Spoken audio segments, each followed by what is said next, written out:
Assalamualaikum warahmatullahi wabarakatuh. Halo semuanya, perkenalkan, saya Amanda Sofyanti dengan NIM 22070260062 dari kelas Gizi 2B UIN Wali Songo Semarang akan mempresentasikan materi mengenai salah satu sistem penginderaan, yaitu indera pengecap.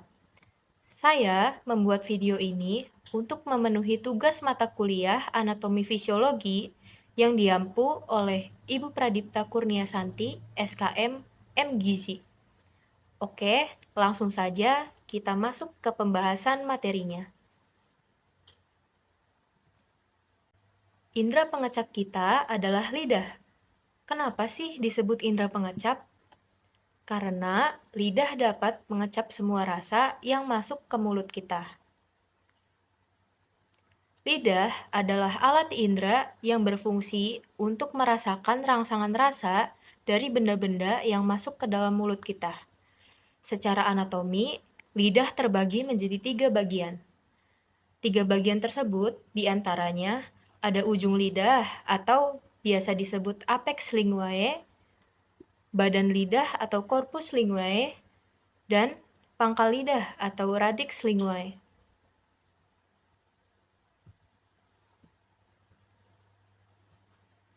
Pernah nggak sih kita mikir, kok makanan ini rasanya begini? Kok makanan itu rasanya begitu? Kok bisa ya? Nah, lidah kita itu bisa merasakan 5 macam rasa. Contohnya ada rasa manis seperti permen, rasa asam seperti jeruk nipis, rasa pahit seperti kopi, dan rasa asin seperti garam. Rasa yang terakhir adalah umami. Pasti semua orang suka nih sama rasa umami atau gurih-gurih gitu. Contohnya ketika kita makan daging dan juga keju.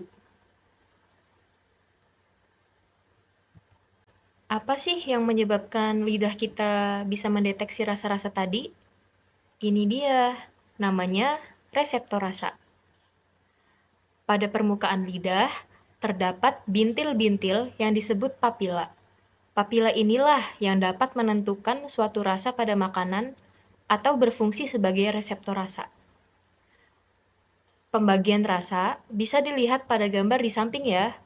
Ujung lidah bisa merasakan rasa manis. Di atasnya rasa manis ada reseptor rasa asam, di atas asam ada reseptor rasa asin, dan di pangkal lidah ada reseptor rasa pahit. Untuk reseptor umami tersebar di bagian tengah lidah. Ketika kita mengunyah makanan, tanpa disadari, kita akan mengunyah makanan tersebut bersamaan dengan air liur atau saliva. Saliva atau air liur merupakan cairan yang dikeluarkan oleh kelenjar saliva untuk membantu proses pencernaan makanan dalam mulut. Saliva terdiri atas 70–99% air, glikoprotein, enzim tialin atau amilase, garam alkali, dan bakteri. Dalam melakukan pekerjaannya, lidah dibantu oleh otot dan saraf pastinya. Loh, kenapa? Karena lidah nggak akan bisa bergerak kalau nggak ada saraf dan otot. Nah, otot pada lidah terbagi menjadi 2. Yang pertama ada otot intrinsik, yaitu otot yang menentukan bentuk lidah, seperti memanjang, memendek, dan membulat. Yang kedua ada otot ekstrinsik, yaitu otot yang menentukan posisi lidah, seperti mengelilingi rongga mulut, menekan langit-langit dan gigi, dan mendorongnya masuk ke faring. Nah, pada slide ini ada 2 gambar otot lidah. Gambar sebelah kiri adalah gambar otot intrinsik, dan gambar sebelah kanan adalah gambar otot ekstrinsik. Otot intrinsik berarti otot yang letaknya ada di dalam lidah, sedangkan otot ekstrinsik letaknya di area luar lidah sebagai pembungkus lidah.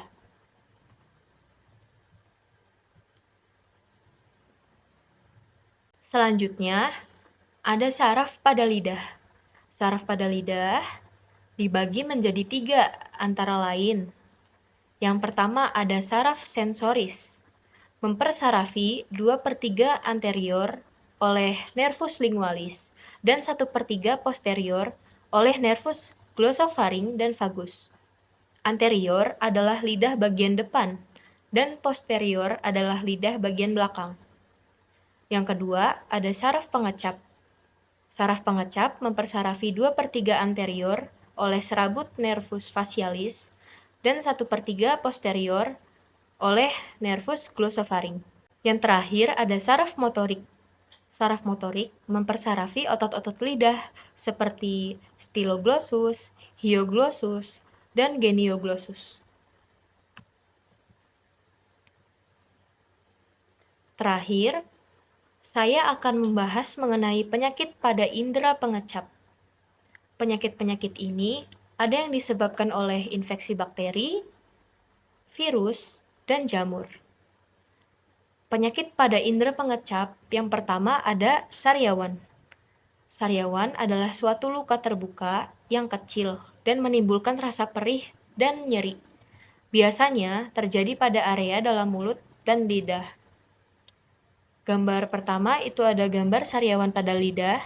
Yang kedua ada gambar sariawan pada lapisan bibir dalam.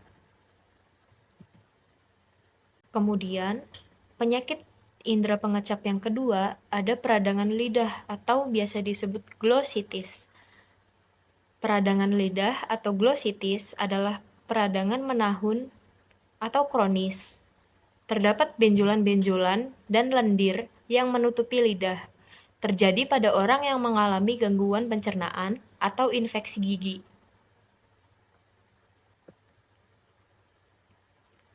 Penyakit yang ketiga ada leukoplakia. Leukoplakia adalah penyakit dengan bercak-bercak putih tebal seperti plak pada permukaan lidah. Biasanya penyakit ini terjadi pada perokok berat. Penyakit indera pengecap keempat ada kanker lidah. Kanker lidah biasanya tumbuh di bagian pinggir lidah. Pada stadium dini, kanker lidah tidak menimbulkan nyeri dan biasanya ditemukan pada pemeriksaan rutin gigi. Untuk gambarnya ada di samping. Selanjutnya, penyakit indera pengecap yang terakhir, yaitu oral candidiasis. Penyakit ini disebabkan oleh jamur Candida albicans. Lidah tampak tertutup seperti lapisan putih yang bisa dikerok. Oke, terima kasih atas perhatiannya. Apabila terdapat kekurangan dalam presentasi ini, saya mohon maaf. Wassalamualaikum warahmatullahi wabarakatuh.